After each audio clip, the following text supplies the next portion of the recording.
I'm pushing it. Oh, There we man. go. I didn't get to push it. Ooh, Alan, nicely done. Nicely Happy done. pre-4th of July, Podfeet. Well, happy 4th of July to y'all there, too. Here's an adorable picture of my granddaughter doing a 4th of July thing on FaceTime. That's Sienna May.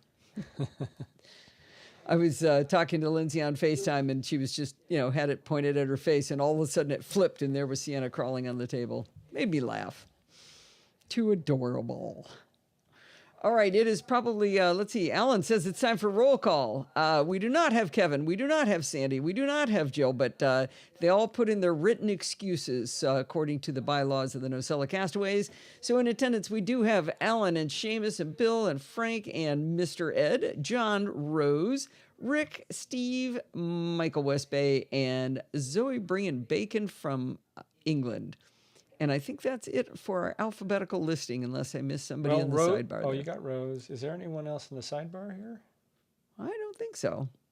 I think that's everybody. Okay, good. All right. Well, we've done our sound check. I have a sparkling water to whet my whistle. Actually, I should close the door so I don't hear too much. Oh, you show off your shirt, Steve. We got our annual showing the colors. Ad for Old Navy. So inside the flag are all the states of the U.S. printed out here, all 50.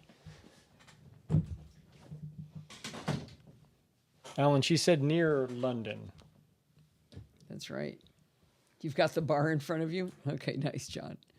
All right, well, I think I should get started because it's going to be all me reading tonight. So Steve, you're going to have to mute yourself. I will do that. Luckily, I have an easy way to mute. Get closer to the mic, Steve. I can't hear the states. Good, John.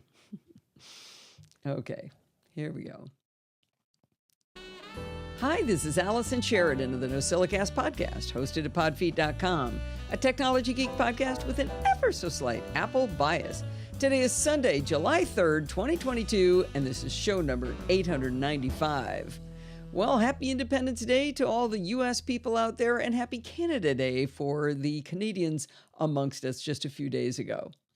All right, Steve and my trip to Iceland is drawing very, very near. I'm going to be doing the show a week from now on July 10th as usual, and there will be a live show a week from tonight. But I have to turn around another show just 3 days later on Wednesday the 13th because we will be gone before the weekend hits. So that means there will be no live show on the following dates, and you can refer to your podcatcher of choice because it's in the show notes. There will be no live show on July 17th, July 24th, or July 31st. All three of those weekends, there will be no live show. I am not going to make Bart and Alistair do live shows on top of everything else, but they really, really, really need your help with creating the shows for the 24th and 31st of July. We have 2 promised reviews, but not yet delivered, and I never want to count it as in the bag until they're actually delivered, and only 1 person has sent in an actual recording, so we need a lot more. Dust off your mics, grab a piece of hardware you like, and tell us about it. Or think about a cool iOS tool you've never heard talked about on the show. Maybe you want to tell me how I'm wrong about something like hating the SD card slot and the HDMI port on the new Macs. Or maybe I'm wrong that CarPlay really is the bee's knees and I just don't understand. I'm 100% certain I've said something wrong on the show that you disagree with. I'm looking at you, Stim. And so why don't you make a recording and tell us all about it? I will have little to no internets on the ship, so you can include me on distribution if you like, but I won't be able to probably do anything about it. So make sure you send them to the 2 links that are also in the show notes, to podcasting at bartificer.net and to zcarge at me.com. Anyway, like I said, there's links in the show notes. It's in your podcatcher. It's on the blog. You should be able to find those links to send those in to both of them because they're going to just decide amongst themselves who gets which recordings. Thank you in advance for both of them. Let's keep this 17-year streak going. All right. Where can I start with something else that's been wrong about? Yeah. All right, good job, Rick. Yeah, John, come on, John. You should be able to come up with some snotty little review about what's wrong, right? All right, let's do see if I can get a... Nope. Chapter mark. I'm trying. And it's not letting me. Did it do any of it? There. I think it didn't do it right, but it... What do you That's mean it didn't do it weird. right? What Well, was it's wrong? got the wrong thing for the title. The title should be this, and this should be this, Oh. and then the link should be that. It got some of it. Hmm. Shenanigans. There you go. Good Irish shirt. Nice, Al. Ooh, somebody found a clover leaf. That was tricky. Yeah. All right, so I Good got luck, one 4 of chapter them. marked down. All right, muting Steve. This week, I got to be a guest on Bart Bouchot's awesome Let's Talk Apple podcast, along with Adam Christensen of the MacCast. If you haven't listened to Let's Talk Apple before, it's a show that takes a long perspective on the latest month of Mac news.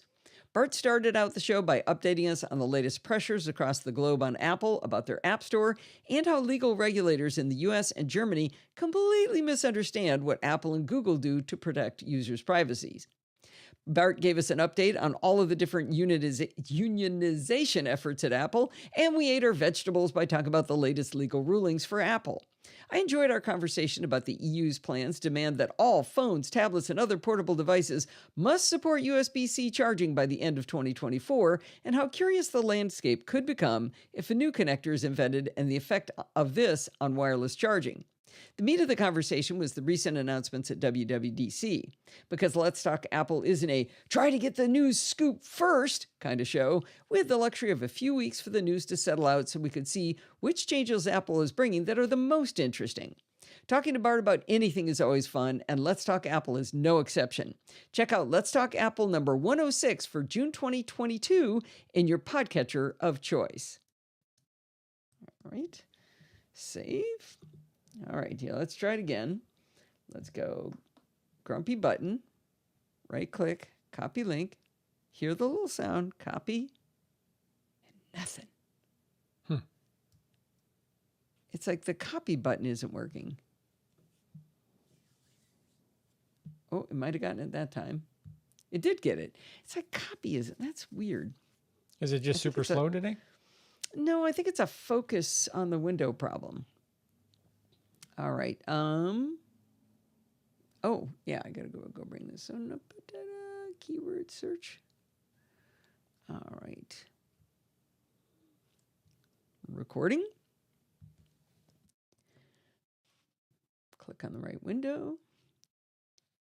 In February, I told you about a really nifty free Safari extension called Keyword Search.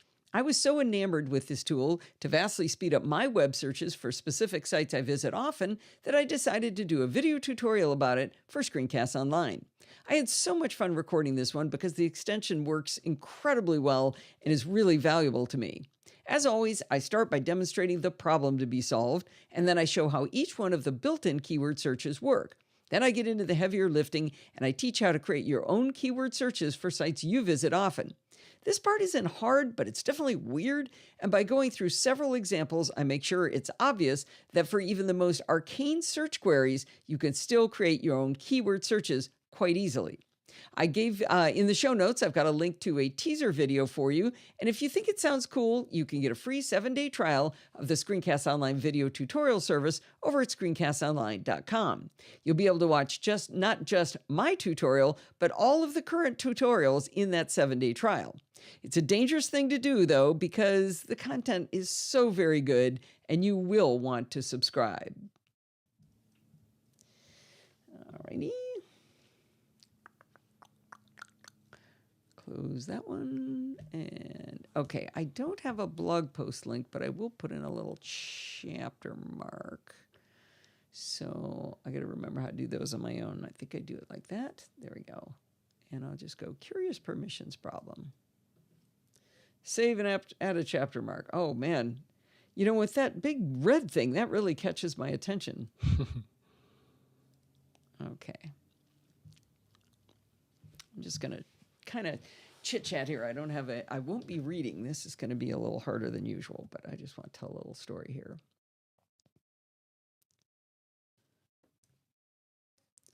I've mentioned a bunch of times that I use a Synology with different shares in order to store files that Steve and I like to share between us and we don't want to keep on our Macs.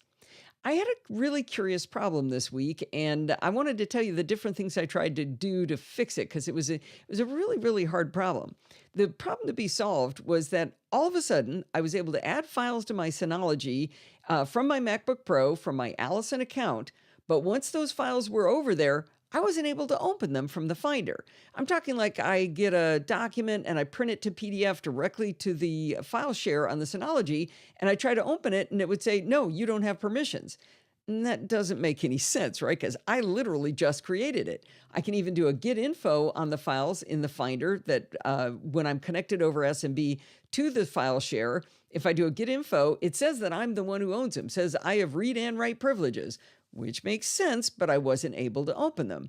And I just really couldn't figure out what that was. So I started talking to a gentleman you might know from the live chat room as Mr. Ed. It's our good friend, Ed Tobias.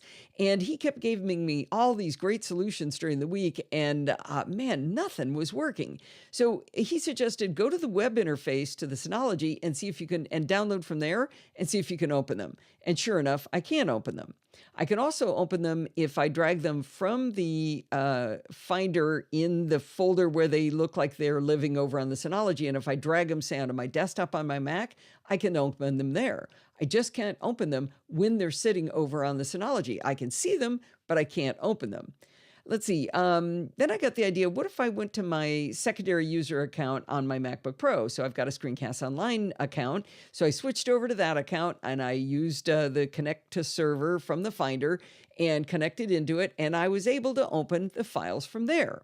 So that's a different user account to the exact same file. I can open it.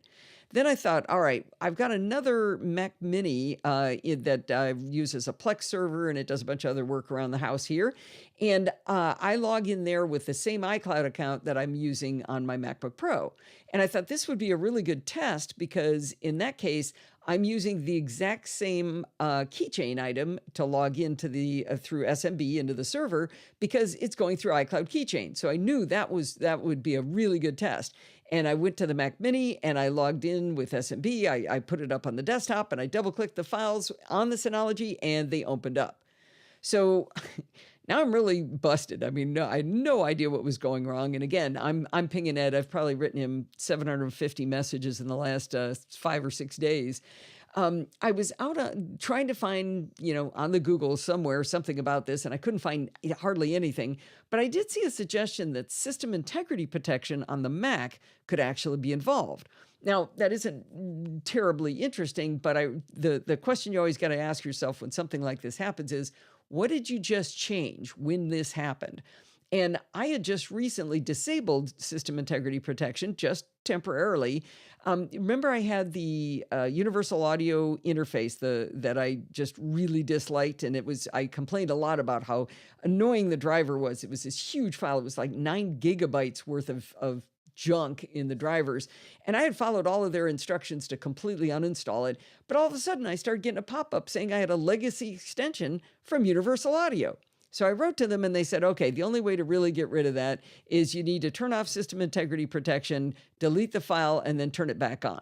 So to turn off system integrity protection, you have to shut down completely and then go into recovery mode and open up the terminal and enter an arcane little command. I think it's, oh shoot, I'm not remembering the name of it, what it is exactly off the top of my head, but it's a real quick command.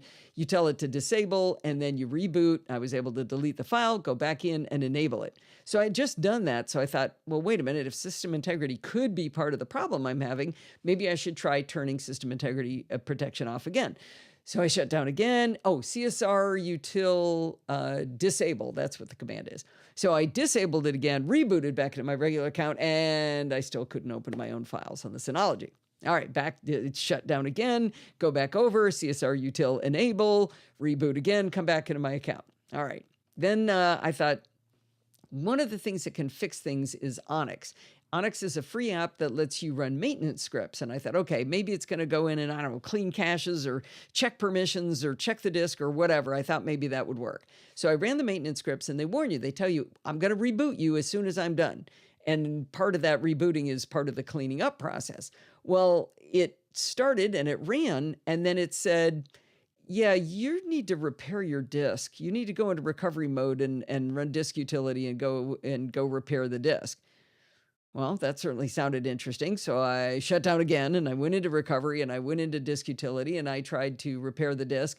And it's real annoying now. It's hard to tell which one of the disks they mean in disk utility because you got all those things down the side. So I did it to a couple of them. And in both cases, it said disk repair said, yeah, it's all fine. There's no problem. Didn't find any problems. So I went back into my regular account just in case, thought, okay, let me check it. And I still couldn't open my files. So then I thought, well, let me run Onyx again, because maybe whatever I did trying to repair the disk would fix it. I went back to Onyx, and Onyx says, no, you still got to repair the disk.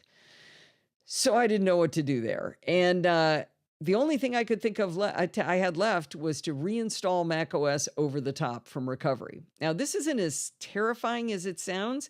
It sounds really hard, but you actually it replaces a lot of system files, and it's real easy. If you've got a good backup, of course, back everything up before you do this, but it's not that hard. It ran like an hour and a half, something like that while we were having lunch, and it was done, and I came back, and I couldn't open my files. So I told all this to Ed, and he said something that Ed's such a great guy. He never says, I told you so, but he said something I'm darn sure he said at the very beginning. He said, why don't you delete your keychain item on your Mac? And I had told him I didn't want to do that because you remember I even did a blog post about what a mess my keychain was that had gotten broken, and I had just gotten it all fixed, my access to my server. And he said, no, but you got to go delete it. And I was like, no, I don't want to. So I did, and it worked. So anyway, the bottom line is you should listen to Ed the first time he tells you to do something, even if it sounds wrong and even if it sounds really hard. And of course, I was able to recreate the keychain item super easily, and it worked just fine. But I thought maybe somebody would learn something by this process I followed, even though nothing I did solved it except deleting the keychain. And I don't understand why that synced keychain item works just fine over on my Mac Mini, but it doesn't work here. So I don't know. All right. Gremlins. No one listens to me. Well, just Jan told me not to listen to you. Right? Let's see. I just noticed there's a link that should be. So that was a little freeform there, Podfeed. Look at me go, girl. Yeah, I don't see you do that too often. Yeah, it's like when it's just happened, I can do it off the top of my head. And on top of that, you didn't have time to write up a blog post. Right. But luckily I had, let's see, look if I clipboard, did that work? Yes. Good answer, Ed. What's that? Ed said she's always right.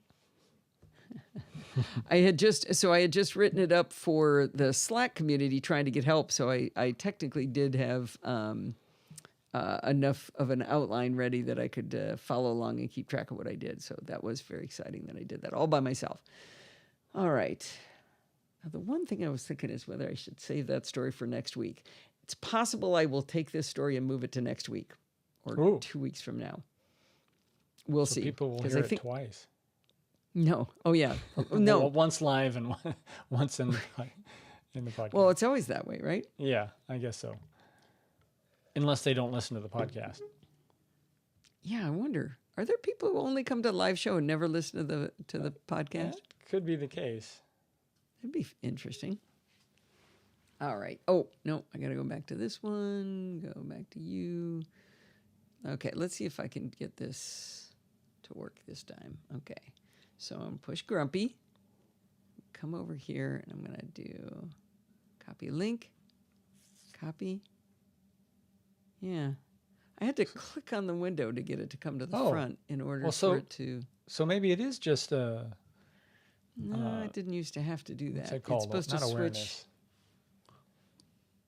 Focus? Focus problem, yeah. Maybe the focus algorithm isn't working as part of that. Yeah, but we can't say anything bad about it because Grumpy's not here tonight. Uh-oh. It says somebody added me. I see a little... Oh, no, it's gone. There we go. All right. Check out YouTube. What? Is there a podcast? Shut up, John.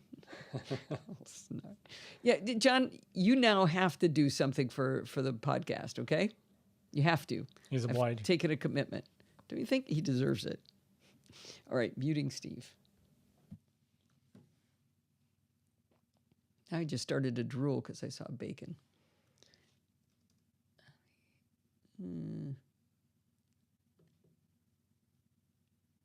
Just a little bit to right there.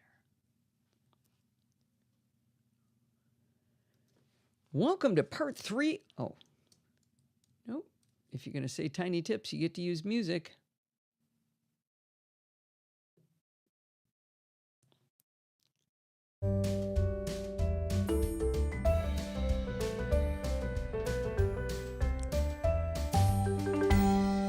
Welcome to part 3 of my Tiny Mac Tips. This is an ongoing series I started in order to teach my dear friend Jill from the North Woods how to move from being an adequate Mac user to a proficient one. If you're looking at the show notes right now and you haven't seen the first 2 installments of this, I put links to them in the show notes. Well, as I've mentioned in the previous installments, many of these tips involve changes to system preferences. In the fall, macOS Ventura will be released, and system preferences will be replaced by settings. That means pretty much every screenshot I'm creating right now for this series will be obsolete, and the names and locations of the changes will probably have moved. So good luck with that. All right, the first one I want to talk to you kind of goes back to something I talked about in part 2. I told you about how you can add any folder to your left sidebar of your Finder window so that anytime you need to have quick access without navigating to the folder, it's right there. There's a lot more fun to be had with Finder windows for those who like to customize things. Look at any Finder window, and across the top, you'll see the icons for View, Group, Share, and more. Now, try right-clicking or control-clicking in an empty spot on that toolbar. You'll get a drop-down menu that will change the way those icons look. By default, you see the icon in text, but you can change it to just the icon or just the text. With icon and text showing, the View menu is a drop-down to switch between Icons View, List View, Columns View, or Gallery View. But if you change it to icon only, those 4 view options end up being displayed concurrently without a drop-down. I guess because there's room without the text? Anyway, here's a bonus sub-tip. To switch between those views, hold down the Command key and 1, 2, 3, or 4 to switch between them. I prefer column view, so I've memorized Command 3 so I can instantly change any window to my preferred file layout. Right-click in your Finder toolbar again and choose Customize Toolbar. You'll be rewarded with a plethora of options you never knew you needed. There are way too many to describe, but you can drag up into the toolbar from that view a new folder button, an eject drive button, a trash can to delete files, and more. If you drag an icon into an undesirable spot in your toolbar and you wish you could put it somewhere else, just hold down the Command key and then drag the icon into the location where you meant to leave it.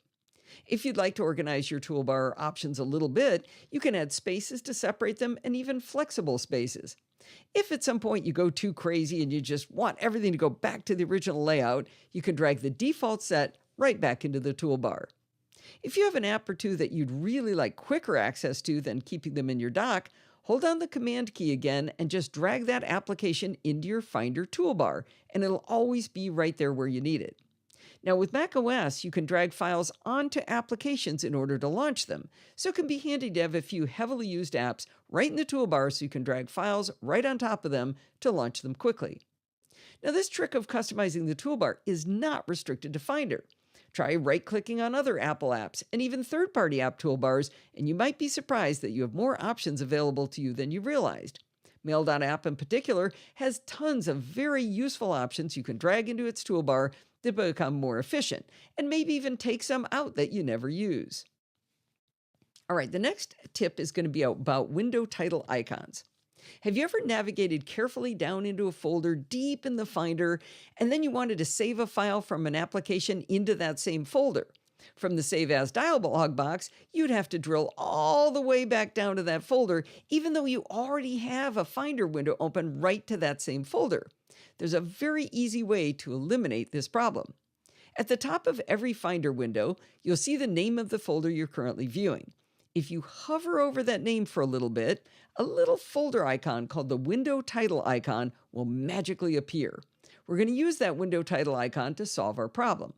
So to demonstrate this tip, open a Finder window and drill way down into one of your folders. Now open up TextEdit and write Hello World into the file. Use Command S to save the file. When the Save As dialog box comes up, hover over your Finder window's title just till that little window title icon appears. Drag that little icon into the Save As dialog box. Now you'll notice that the location for Save As has changed magically into that deeply nested folder without you having to do any drilling down into that folder yourself. If you like this tip, you're going to get real tired real soon of having to hover and wait for that darn window title icon to appear. Back in Catalina, that icon didn't disappear like that and make you hover. It was permanently visible. In Big Sur, the geniuses at Apple decided a disappearing and reappearing icon was a terrific user experience. But in macOS Monterey, while it still does disappear by default, at least they gave us a toggle to make it permanently available again. To make this a challenge, they buried it in a quite unlikely place. Open System Preferences, Accessibility, Display, and then on the Display tab within the Display tab, check the box that says Show Window Title Icons. Now you can quickly navigate to any Open Finder window location from all of your Save As dialog boxes. By the way, you may hear the window title icon referred to by its proper name, the proxy icon. I learned about the proxy icon ages ago from Bart, and it's one of my favorite time savers. I'm going to stop for a quick second. Steve, can you find the section that says View Path Bar? Directly above that is the sentence I just read, and but it says, I learned about the proxy icon instead of about. The paragraph begins with you. No, View Path Bar is the paragraph before or right after the sentence that has the problem. So if you do a search for View Path Bar, it says the sentence before it says I learned about the proxy icon. Thank you, dear. All righty. Okay. There may be a theme developing to some of my Tiny Mac tips, and that's that I create very buried folders, and I need solutions for dealing with them. Every week, I create a folder for the current week's podcast files. I have a standard naming convention for these folders, using the date as part of the name. I create these weekly folders in a folder imaginatively called NosillaCast Weekly Files. That's in my NosillaCast folder, which is in my Podfeed folder, which is inside Documents, which is inside iCloud Drive. Now, it would drive me bananas to have to dig all the way down to those folders while I'm working, so the new weekly NosillaCast folder goes in my left sidebar and gets removed when I'm done with that week's show. Deeply nested folders are also why I'm so fond of dragging the window title icon into Save As dialog boxes. This next tip is also valuable if you nest your folders as much as I do. In the Finder, go to the View menu and choose Show Path Bar. Once you select that option, at the bottom of every Finder window will be the full path to the file you've selected. At a glance, you'll know where in your file system you're reviewing, but it can also be used for navigation. If you'd like to go up a folder or two higher, just click on the folder as high up in the path as you desire, and you'll immediately jump to that location. I have to give credit to Helma for the Netherlands for that extra bonus tip. Now, if you want to go back to your deeply nested folder after navigating up by clicking on one of those folders in the path bar, look up next to the Finder window title. To the left of it, you'll see a back and forth set of chevrons. Check the back button, and you could retrace your steps navigating up and down your folder structure. All right, here's another one for buried folders. Let's say you've got a file buried nice and deep, and you need to move it to a completely different folder. You could open a new window, navigate to the new location, and then try to jimmy the two windows around until you can see both locations, and then finally drag the file from the old location to the new window. I find it much easier to use tabs in Finder. Let's start with our original folder with the file we want to move.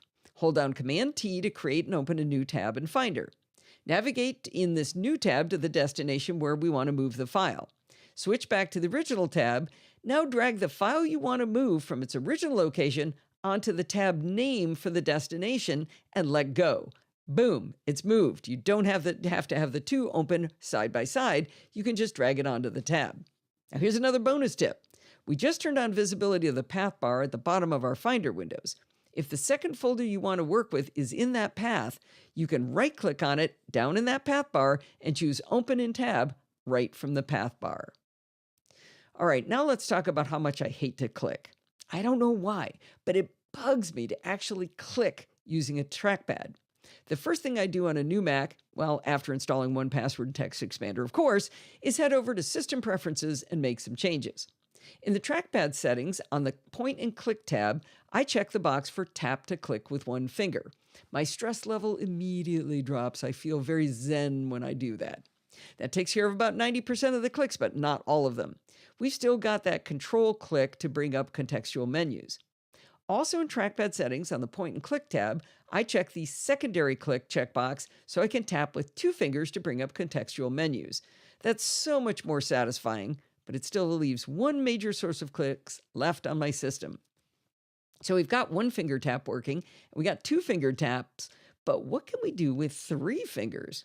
If you want to move a window around, you have to click and drag by holding the toolbar up at the top. But macOS will let you use a tap and drag with 3 fingers instead of all that annoying clicking. This option used to be in the trackpad preferences, which made perfect sense because it was with 1 finger tap and 2 finger tap, but Apple moved it on us a few years ago and buried it where? In accessibility, of course. The accessibility preference pane is a very long list of items down the left-hand side. Trackpad is not in the list. Instead, you have to scroll down to Pointer Control. From there, you can push the Trackpad Options button. Finally, you'll be rewarded with a drop-down that says Enable Dragging, and from there, you can select 3-finger drag. I think one of the reasons I turn on these tap features is that in the back of my little brain, I feel like I'm going to wear out my trackpad by too much clicking. But did you know that the trackpad built into your Mac notebook or your external Magic Trackpad doesn't actually move when you click it? The click sensation is an electronically induced illusion. I can prove it. Turn your trackpad off right now, or turn your laptop off, and then try to click the trackpad. It doesn't move. Isn't that freaky? All right, this next tip is kind of hard to describe in a generic way, so I'm going to have to use a specific example. Once you understand the example, you'll understand the tip. Let's say you're writing an email, and you want to drag an attachment from your desktop into the email. You can't see your desktop where the file is because there's a Finder window under your Mail window that's covering it up. To get to the file, you have to click drag or 3-finger drag, like we just learned, on that Finder window to get it out of the way. But as soon as you do that click drag or 3-finger drag on that Finder window, it brings the Finder window forward. Well, we didn't want to be in the Finder. We were trying to drag into Mail. So that means we have to click back into the Mail window, assuming we haven't accidentally covered it up by the moved Finder window. And finally, we'll be able to drag the file from our desktop into the email. Wouldn't it be way more efficient if there was a way to drag that Finder window out of the way without bringing it forward and into focus? The trick is super easy. Hold down the Command key when you drag the Finder window, and it will obediently move, but it will remain in the background. I was beside myself with excitement when I heard Dave Hamilton explain this as a tip on the Mac Geek Gab just a few weeks ago, and I've used it about 25 times since then. By the way, I also want to give a hat tip to Ferrer, who also heard it on the Mac Geek Gab and sent it to me as a great suggestion for the Tiny Mac tips. Awesome job, Ferrer. All right, we're going to end this installment of Tiny Mac Tips with an easy one you may already know. If you've got a few or many apps open, hold down Command Tab, and you'll see all of your open app icons visible in a big lineup right in front of you. While still holding down the Command key, start tapping the Tab key to cycle through till you get to the one you want. When you find it, let go of the Command key, and that app will come forward. You can also, while you're holding Command Tab down, you can also use your mouse and just click on the app that you want that's in this horizontal line. Now, if you've got a lot of apps open, there's a reasonable chance that you're going to get impatient and you're going to hit the Tab key one too many times and you're going to pass your intended app. You could just keep hitting Tab while holding the Command key down and cycle all the way around and back through your apps till you get to the one you want. But there's a faster way. If you pass your intended app, add the Shift key to the Command key, and when you hit Tab again, you're going to start cycling backward through your open app icons. It's a little bit of a finger twister to hold down Shift and Tab at the same time. I'm sorry, Command and Tab and Shift all at the same time. So you might want to use 2 hands on this one. During this very brief span of time, No, that's not the right sentence. Why are we doing live long and prosper? Nope, don't tell me. I'm almost done with this section. During the very brief span of time at work. No. Why does it say the? That should be a. Can you find that, Steve? It's the second to last sentence in the entire article. It should say during a very brief span of time. Got it. Thank you, dear. During a very brief span of time, I was forced to use Windows at work. I was delighted to find out that Control Tab brought up the app switcher on that platform as well. So this is a cross-platform tip. All right, I don't have any more tiny tips stacked up. Well, maybe one is brewing right now. But as I go about my daily Mac life, I'm sure I will come up with more to tell you about in the future. All right, I got a couple comments, questions. On the command drag of the window where you don't want it to come into focus. So you said you could do it with a Finder window. I assume that's true with any window that you want to move? I was just using an example. Okay. Yeah, I said, good. yeah. And the other thing I wanted to point out for people, this may not apply to a lot of people, but the other nice thing about tapping versus clicking on the trackpad is it's less noise for people who are on video, like us, or even a Zoom call. You don't hear that clicky mouse, and sometimes even a trackpad you can hear click. I don't know. Can you hear this when I do this? Oh yeah. You hear that? So I'm not having to do that. I force click there, but I don't have to do that because I've got the same feature enabled. It's a great one. Very good. We have a Cardassian showing up here. Yeah, I'm not quite sure the context of that, but all right. Okay, I'm going to do a quick pledge break. I've noticed lately that most of the people I've been telling you about being awesome Patreon subscribers are people who've already been supporting the show for a long time, but have decided to increase their patronage. I don't know if you realize this, but a very small percentage of the listeners and readers are the ones who provide this financial support to cover the costs of doing the shows. If you've been thinking about starting to support the show, now is an excellent time to show the value you get for all the work we do here at the Podfeet Podcast. Don't make these other people keep carrying the whole load, okay? You can do that by heading over to podfeet.com/Patreon and show your support for the show. All right. There, I clicked. After all that. Accidentally. Oh, Moom. Even I like this one. Do you? Yeah. Steve is a recent Moom convert. I don't know if we can give you full credit for convert yet, though. Well, why? Because I'm not using all of its features? Yeah, you're using one of them. It's very good. Maybe you'll learn something. I want you to listen to this one. It's Okay. 4,000 words. Oh, God, 4,200 words. I need to turn oh on my the fan. goodness. This is... Buckle up. Oh, gosh. That's why I'm pretty sure I'm going to pull that other segment and do it for Wow. next week, because this is going to take a while. This is a long one, yeah. So there may be only 2 things in this week's episode. So Nap time. nap time. Rick! Okay, you know what? You just earned yourself, you doing a review for Alistair and anybody who misbehaves. You're doing a review for Alistair and Bart. Thank you. Okay, listen to help me sleep. But yeah, you're already in the doghouse, John. You can't go any farther down. Rob the Dutch from Oslo, Norway. Rob, how nice to meet you. Welcome, Rob. Wow. You must your have the first day time? off tomorrow. First time here in the chat room? Or Yeah, have you been here what's before? 9 and 5? Is that 14? It's 2:38 in the morning for Rob the Dutch. How nice to meet you. Very exciting. Well, you did a little time shifter pretty quickly there, Puffy. Yeah. You weren't It looking wasn't at your too bad. time shifter app, were you? No. All right, I better start recording. I only got 20 minutes to pull this off. Muting Steve. But I want you to listen, Steve. There's good stuff Okay. in here. Sometimes when I'm noodling what to talk about on the show, I bring up the Launchpad and I just scroll through all the pages of pretty app icons for inspiration to try to find something I haven't already talked about.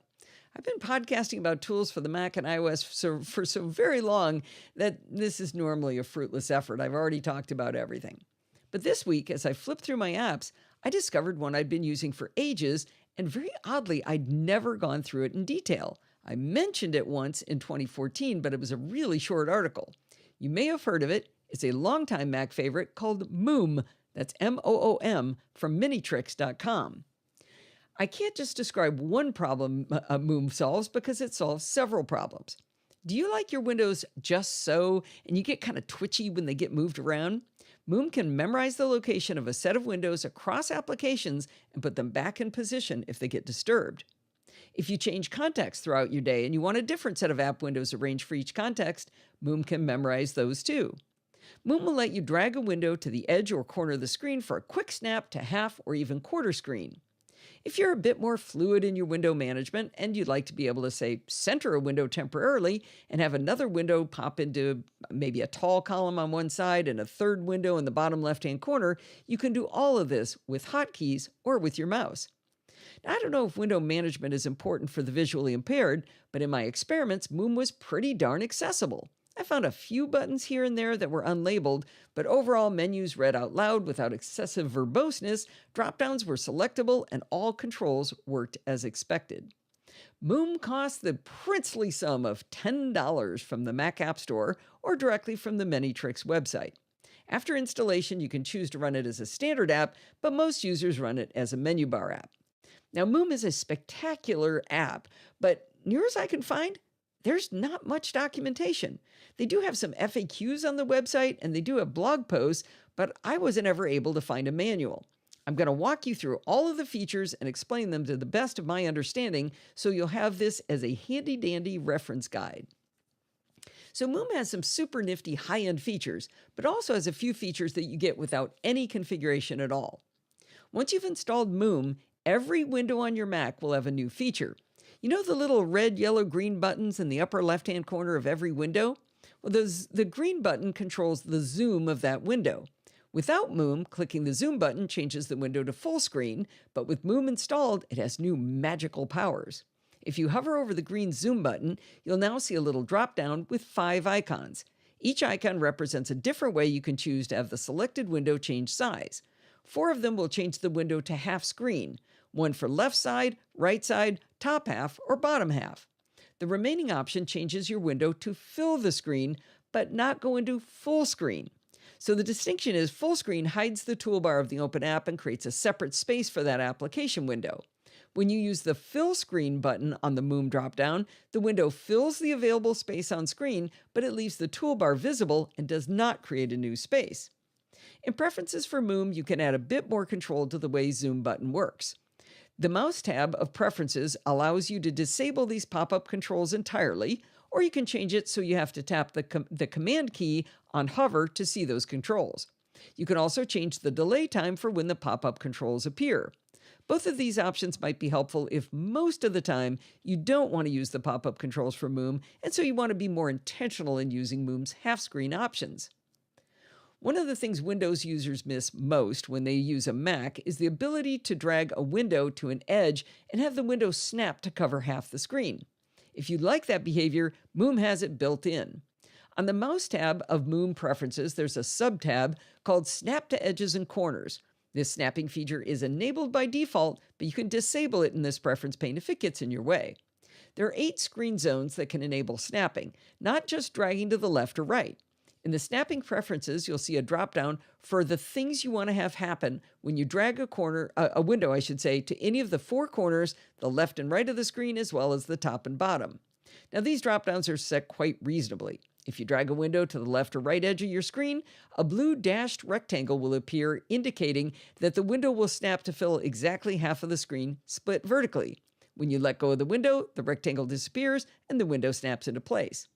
Likewise, if you drag to the top or bottom, you'll see the blue dashed rectangle filling the top or bottom half of the screen. Dragging to the corners of your window gives you windows that fill exactly 1/4 of your screen.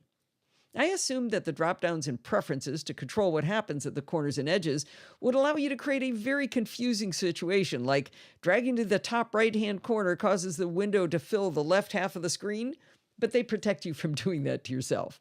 Your choices on each of the drop-downs are to keep the default, or to make the window fill the screen in that corner or edge, or do nothing at all. You probably have a corner and an edge that you don't want to have do anything.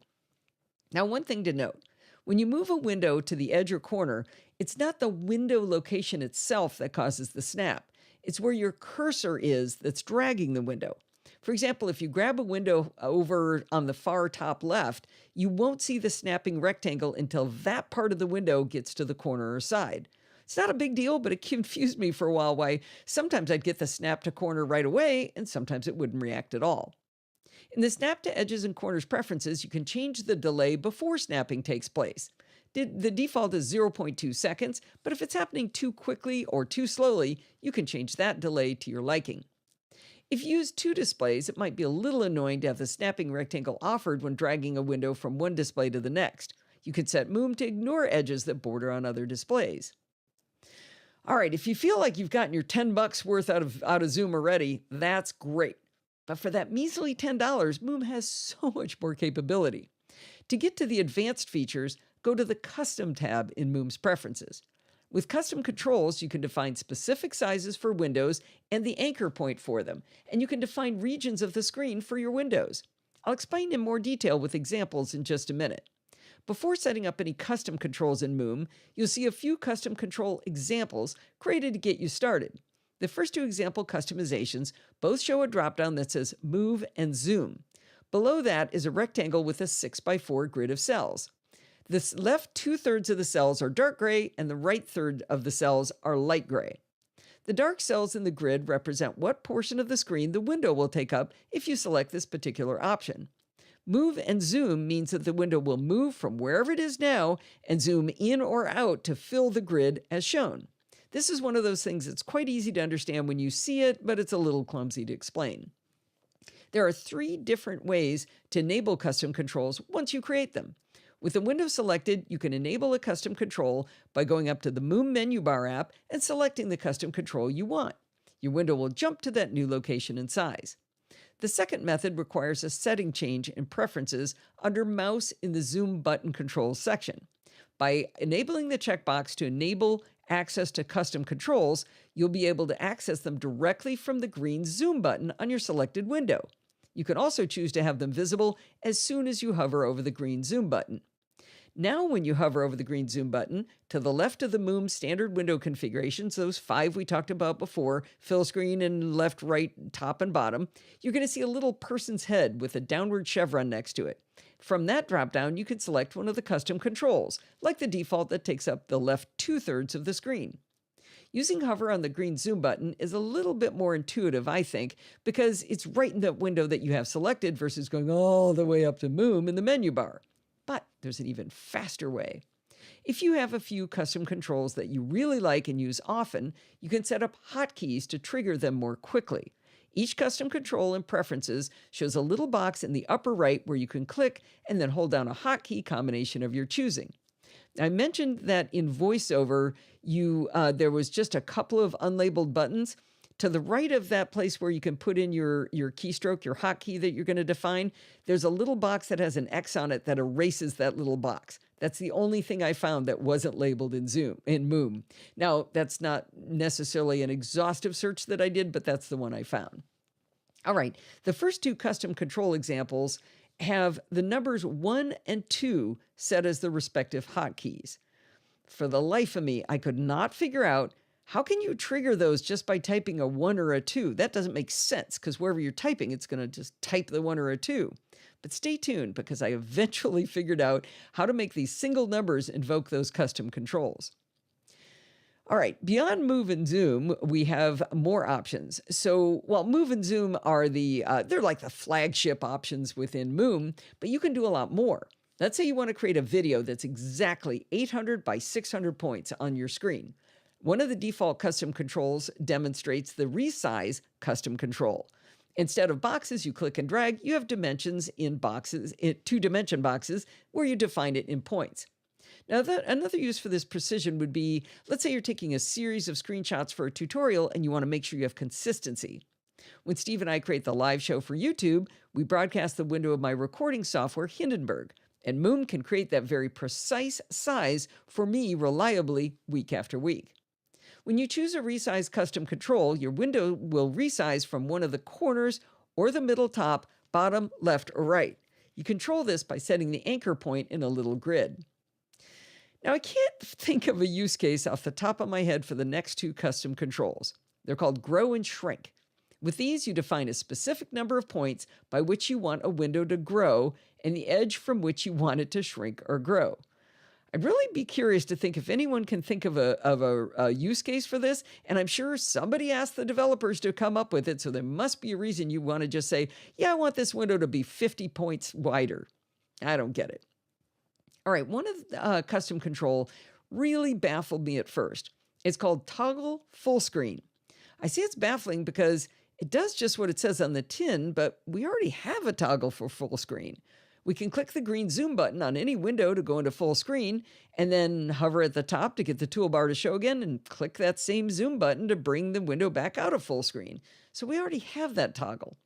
Now, it was baffling to me because it seemed far harder to go up to the zoom button, hover till the standard controls for Moom showed, then hover over the little person's head to reveal the custom controls, and then click on toggle full screen. But then I remembered that you can assign hotkeys to any of the custom controls, so maybe this toggle does make sense. Now, with a big display, I often want my application window in which I'm working centered on screen. Moom offers a custom control called Center, and curiously, it has two options: standard macOS Center and actual screen center. I didn't realize there was a difference, so I tested them both. The result might be subtle or dramatic depending on the size and location of the window before you command it to center. I started with a window that I'd set to half screen width on the left side, and I selected Center from Moom. Both the standard macOS Center and the actual screen center were from the same left to right. They were the same size, but the macOS Center was just a few pixels higher. But in my second experiment, I used Moom to create an 800 by 600 point window, and I just kind of dragged it randomly off to the side. When the small window was moved to center, the macOS Center was significantly higher than the actual screen center. I rather liked the centered but higher option that comes with standard macOS Center, but you have a choice. All right, so having these custom controls is swell, but it's also incredibly easy to make your own custom controls. Remember the first example that had the 2/3 dark gray cells on the grid and the 1/3 light gray cells? If you click and drag across any number of cells, they'll turn dark gray and change the configuration caused by that custom control. For example, if you click-drag the bottom right 4 squares, you can hover over the green zoom button and choose that option and make your window be small and in the bottom right-hand corner. The first thing I realized when I started playing with this method to define custom controls was that the grid being just 6x4 cells was not nearly granular enough. The good news is at the bottom right, you can change it to be more granular. I didn't find the limit, but doubling it to 12x8 cells gave me more freedom in setting my window sizes. As you experiment with these custom controls, and even when you're really good at it, you're going to want to know how to remove them. Select a custom control and it'll get a blue outline. You can either hit the delete key to remove it or the minus button at the bottom of the window. Please note, there is no undo when deleting custom controls. I've described a lot of the features in Moom that make it well worth the money, and I haven't even told you yet about the feature I actually use the most. Moom can memorize the way you have all of your windows laid out in what they call a snapshot. As an example, my use case is when I'm creating video tutorials for Screencasts Online. Now imagine if I was demonstrating an app like Audio Hijack for a tutorial. I'm recording away on Monday, but then on Tuesday I need to use my laptop for something, and I unplug it from my displays and I come back later to do more recording. I can certainly try to get Audio Hijack's window right back exactly where it was before I unplugged, but no matter how hard I try, there will be a jump in the video, and that is unacceptable. I could put in a transition like a page curl, but if you do more than a couple of these, it gets really tiresome for the viewer. Instead of stressing out about window placement, when I'm setting up for a new tutorial, I put the recording software ScreenFlow on the left 2/3 of my big display, and iThoughts with my mind map where I've compiled the flow I want for the tutorial. Then over on my laptop screen, which I keep set to a low enough resolution to create great videos for the viewers, I open Audio Hijack and I put it at the macOS center of the screen so it's high enough not to cover up the closed captions. Once I have all those windows set just the way I need them, I go to the Moom menu bar app and I choose Save Windows Layout Snapshot. The custom control type will be called Arrange Windows. There's a nice little title field where you can name your snapshot, or by default, it just shows the names of all the applications that it captured. Also, by default, it ignores obstructed windows. And that kind of makes sense, because if a window was covered up, you must not really care where it was. Taking a quick break to save. I just figured out. 16 acres. I can't believe it. I just figured out why they call it Moom. Why? Move and Move zoom? and Zoom. Oh, you're right. Yeah, and it's so much better than another name they could have picked. What? Well, there's this Moose? other. Grow and Shrink would have been Grink. That's no good. No, I think Moom is much better. Oh, good. Oh, Rob is a fan of Moom? Cool. Yeah, we've never been to Norway. Why is that, Steve? Yeah, on our list. This is how it happens. Now, we'll just end up showing up at your house at some point in the future, Rob. Sorry. Let's see. Okay, where was I? Let's say you get your nifty layout captured, but you change your mind on a window and you want to kind of move it a little bit. No problem. Move the window or windows around and then choose Update Snapshot.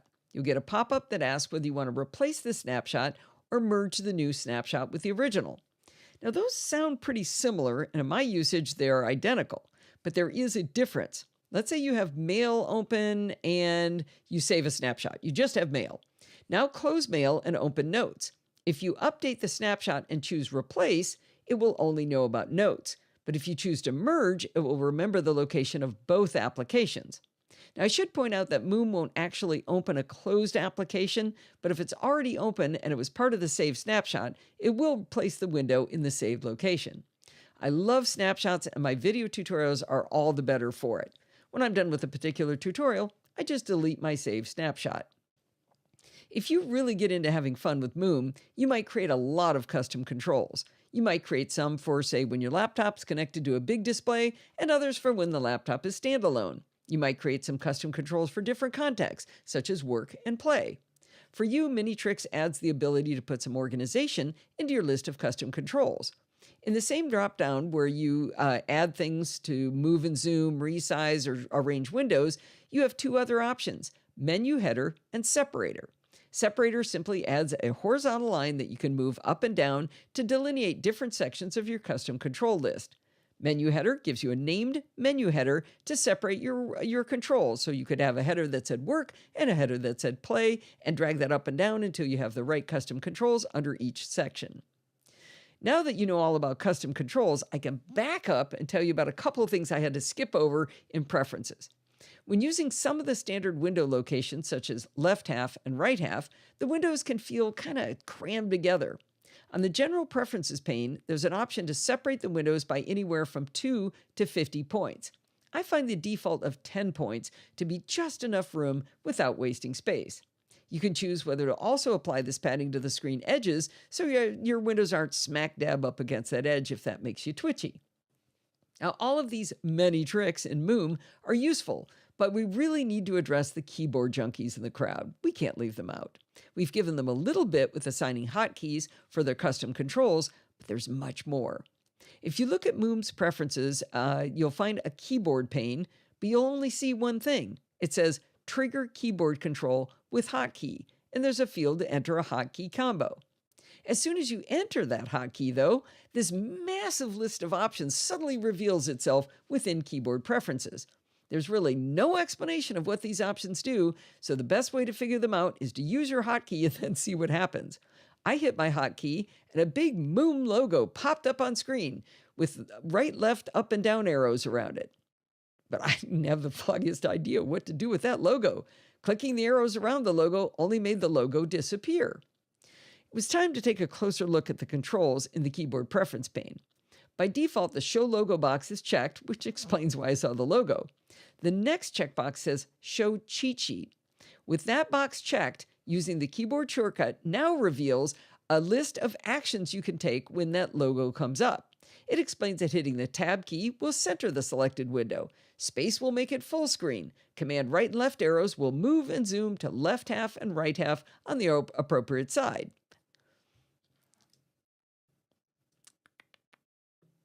Pause too long. My nose is getting stuffy. You need a Kleenex? No, I'm okay. I'll just go into the That's mic. much better. Yes. Is that attractive? You like it? All right. I had no idea any of this stuff was here until did you guys all know all of these? Oh, bye, Zoe. Sorry you have to go to a meeting. Nice of you to come by. Glad you got to meet Rob the Dutch. You'll now also see drop-down menus to alter the behavior with command arrow keys, return, space, and tab, as well as adding more functions for adding the option and escape keys into the game. You can also choose to hide the logo, since I don't think it does anything at all. If you've got a great memory, you don't even have to see the cheat sheet either. You can hit your hotkey and then trigger for the action you want the selected window to take.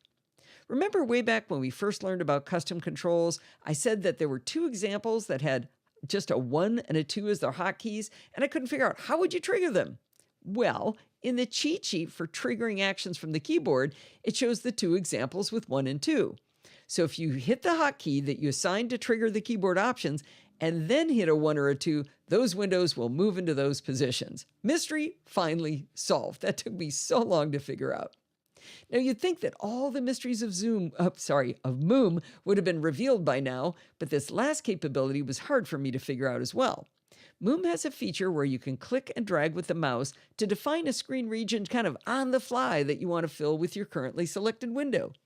Under Keyboard for the trigger controls, you'll see options for how to control this click drag on screen to set the size of a window. But they don't do anything at all unless you've also changed a setting on a different tab in Preferences. Open up Mouse Zoom Button Controls Preferences. Enable Grid has a couple of options.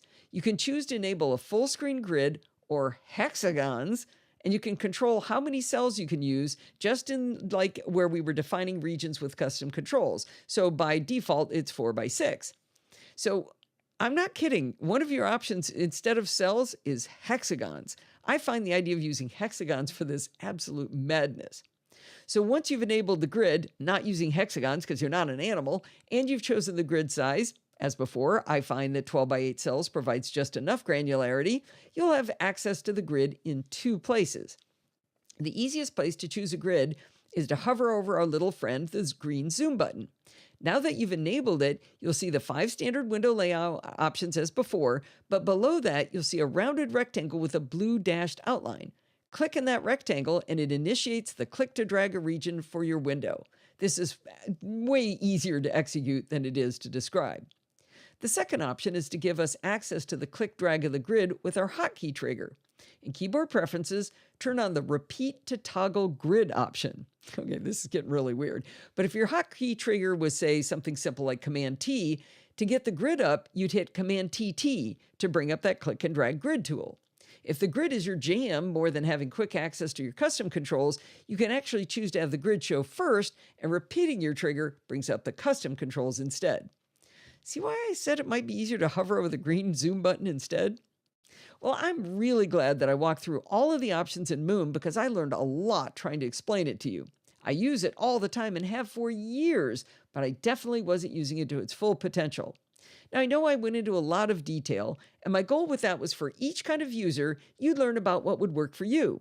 If you're a mouse person, it's got you covered. A keyboard person, done. Maybe you just want to set your Mac screens up just so, like a certain Steve Sheridan, and never have to faff around with the rest of it. Moom is perfect for you too. $10 for Moom from Minitricks has something for everyone. If you'd like to see Moom in action by the awesome Alec Johnson, he demonstrates how he uses Moom with his Stream Deck on his Take One Tech YouTube channel. I want to add one final thing. Steve just said when I took a little break while recording in the live show, he said, "Now I know why it's called Moom. It's move and zoom. Move and zoom. Get it? Moom?" Never did in a million years would I have realized that. Thanks for telling us that, Steve. I wonder how many other people didn't get it before. Oh, hexagons are the best of kinds. That was a big one. You said 4,000 words for that? 4,218. Wow. Not that you're counting. Well, that's 50 minutes. That's actually a good time. I'm not going to cut that other piece. All right. I don't get a freebie for next week. All right. So Alan asked earlier if there would be a security bits. Nope. There's not going to be security bits. We'll have one next week. We didn't record. All right. Anybody who's a longtime user of Moom, did you learn anything? Was anything new in that? Or were you guys just fooling around talking about barbecue and stuff? Couple users in here. I think Ed and who else was? Oh, I know Rob Rob said he's a user. Oh, good. Ed learned a lot. Good. Well, now we have a manual. Jeez. Somebody did the video on it on Screencast Online. There's one from June of last year. As soon as I did this, Steve said, "Hey, you could do a video on it for Don." And it's like, dang it, he already did. All right. Oh, John too. John did too. Only scratched the surface. Cool. And, I'm glad, Steve, you dropped the screenshots in there because I think they really helped to supplement it to be able to go back and look at them. Yeah, some of those maneuvers are hard to describe. Yeah. All right, here we go. Well, that is going to wind us up for this week. Did you know you can email me at allison@podfeed.com anytime you like? If you have a question or suggestion or a review, send it on over. This week, you could send it to me and Alistair and Bart, but next week and the week after that, you really got to send it to those guys for sure. Anyway, I really hope you're going to do the reviews for them because they're doing me a huge favor and doing you a huge favor. I want to keep this streak alive. Anyway, you can also follow me on Twitter at Podfeed. If you want to join in the conversation, you can join our Slack community over at podfeed.com/Slack, where you can talk to me and all of the other lovely Nosilla castaways, including Bart. Bart confessed to me recently, I told him, I said, you haven't really built a community. He goes, no, I like yours. I'm just going to go in yours. I'm really kind of an introvert, and I'd really rather just join yours. So that's where you can go find Bart and chat with him. Remember, everything good starts with podfeed.com. You can support the show at podfeed.com/Patreon or with a one-time donation at podfeed.com/PayPal. But actually, this week, what I think I'd rather you do is do a review for Bart and Alistair. You know how to do that. Anyway, if you want to join in the fun of the live show one last time before I go on vacation, head on over to podfeed.com/live on Sunday nights at 5 p.m. Pacific time and join the friendly and enthusiastic Nosilla castaways. Thanks for listening and stay subscribed. Drink a fifth for the fourth. All right. Thank you, Rick. Thank you for all your reminders. Thank you, Alan. Did Alan give us a chapter mark count yet? No. I think he did earlier. So I have 1, 2, 3, 4, 5, 6 is what I see. 5 plus 1 that wasn't a Doesn't link. have a blog post? Right. Right. Good. All right, everybody. I am going to cut out. Oh, it's 6:07. Sorry for keeping the class late. I'm going to cut out. Yeah, I got to start making screenshots for Bart and Alistair on how to do the show. So goodbye, Rose. Mwah. If you're still there, goodbye. Bye, chat room. Thanks for joining us. Had a good time and happy Independence Day for you in the U.S. Bye.